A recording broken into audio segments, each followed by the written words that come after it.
Good morning. Ngasi Numajing numit ki card ki message haipete yengminarase ko. Numajing numit se number ahambada number se 156 leire aduga color dana akoina sinabe aba color se pink color gumba kai gumba dumane sinabe ko hadi number se 156 aduga color dana pink color gumba kai gumba dumane sinabe ko.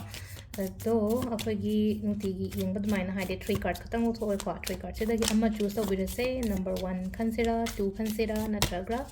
3 choose तौसेरा हाइबदो को अदुगी मतुंगिना करी guidance लाके हाइबदु यंगमिनरसे अदुगा timing so हाइपेतंग को सिदगी तो card number 1 card number 2 card number 3 को अहुम लेरे को सिदा अहुम सिदगी Arako message to haipet yengase ko card number 1 2 3 sidagi ahamba lai se star lai ko star se blessings ne morom dadi haidi blessings ne na haragadi numit aphaba gumba oigani ko ayo na haragadi ngase se numit aphaba gumba oiba thajaba thambiyo isha da hope thamo faith thambiyo ko aduga sida bless to bose haidi aina tawruba thabak ta mongol oiba habna simple oina harabdo ko ahamba ge siler ko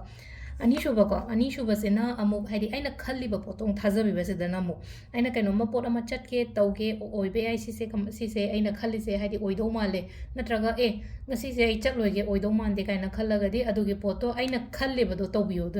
अनीशुबगिसना को अदुगा last की number 5 को number 5 number 3 है नहीं से अहुम सुबह से को Heidi 5 कहीं सिंबल वही थोड़ा पसीदा को number 3 गिसे सिदला इसे हाइडी कहीं नोमा ऐंगोंदा सुम तौगे है ना खल्लगा ले बस इधर नामो ऐ थबा म तौगे ना खल्लगा ले रगा दिगा हाइडी निंजिंग मांजिंग नरगा सुम ले बदो दुमाइना ओए को हजी से को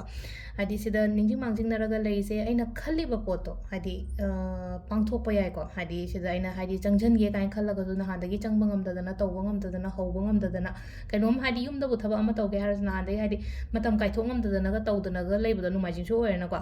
अदुना हादी अइना खलीब पोतो पांथोकपीब नत्रगा हादी चटकेबो हारगसु हादी चटलगा उनबिरु चौ मी उनगे हारगसु मतौ एनी काइंड ऑफ थबक तौगे खोटके ना हारगसु को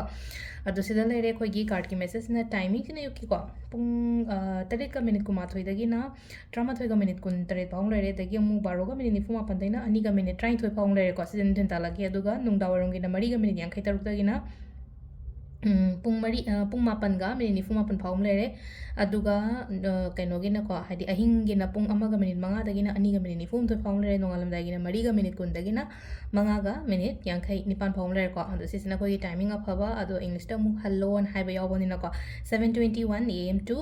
11:27 then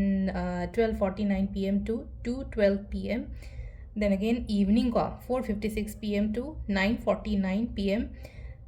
अदुगा मिडनाइट के ना 1:05 को 15 to 2:43 am अदुगा लास्ट की 4:20 am to 5:58 am को सिसिना हयेंगी नोंगलमदाइगी टाइमिंग ओइदोनी को अदु सिदा लेरे खोगी ngasi gi कार्ड की मैसेज से मैम थैंक यू